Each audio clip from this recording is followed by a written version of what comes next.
Sir आज मैं calling team के पास बैठा हुआ था, तो एक पेरेंट्स का फोन आया हुआ था।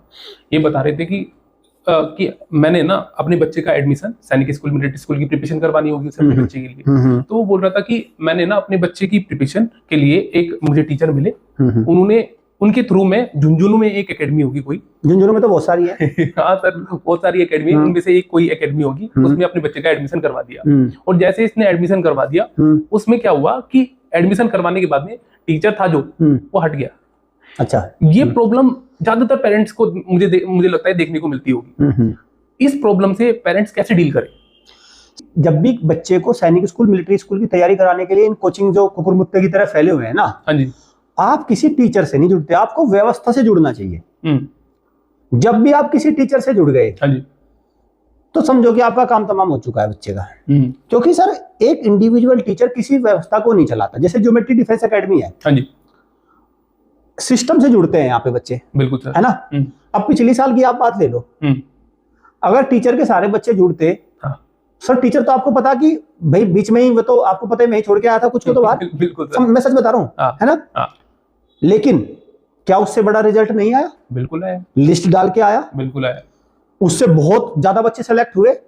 सर एक्चुअली देखो, जब एक व्यवस्था मजबूत होगी, हाँ जी, तो कोई भी इंस्टीट्यूशन ये ब्लेम नहीं करता कि मेरे यहाँ से टीचर चला गया, वो चला गया, ये चला गया। समझे? बिल्कुल। और जब इनको क्या होता है कि जब इन अकेडमीज पे रिजल्ट तो इनका देना बस का है नहीं, हाँ जी, पढ़ाई करानी तो बस की है नहीं, ये क्या करते हैं, इस तरह के बहाने टीचर पे लाद दो कि टीचर चला गया था हमारे यहाँ से, तो अरे टीचर चला गया था तो आप दूसरे को लेके आते। बिल्कुल, आप खुद पढ़ाते। बिल्कुल सर, है ना। अब जैसे मैं अकेडमी इंचार्ज हूँ यहाँ पर, मैं ये बहाने नहीं देता सर, मेरे यहाँ से टीचर चले गए, हाँ जी, तो सर मैंने लिस्ट डाली फिर। बिल्कुल, आप ये समझो। बिल्कुल सर, मतलब जब टीचर थे तब लिस्ट नहीं डाली थी। हाँ, ये मैंने एक संकेत दिया कि आप एक सिस्टम से जुड़ रहे हैं, आप एक एजुकेशन माहौल में, एक कैंपस में आ रहे हैं। ये सिस्टम फेल नहीं हो सकता सर। एक टीचर तो ठीक है सर, अब एक बार चलो टीचर कई बार तबीयत खराब हो गई, फिर क्या करोगे? बिल्कुल सर। या किसी की सरकारी नौकरी लग गई, फिर क्या करोगे? बिल्कुल सर। मतलब मैं पेरेंट्स को यही तो बार बार समझाता हूँ। हाँ। अब पेरेंट्स क्या कहता है कि सर हम तो उनके भरोसे चले गए थे। अरे बेवकूफी आप खुद कर रहे हैं। हाँ। है ना।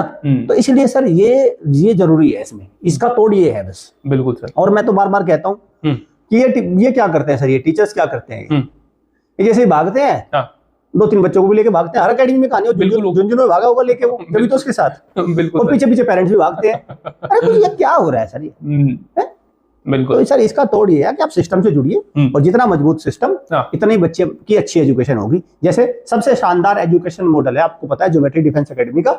इससे पेरेंट जुड़ गया तो फिर कुछ नहीं रह जाता, फिर वो आराम से सिलेक्शन लेकर जाएगा।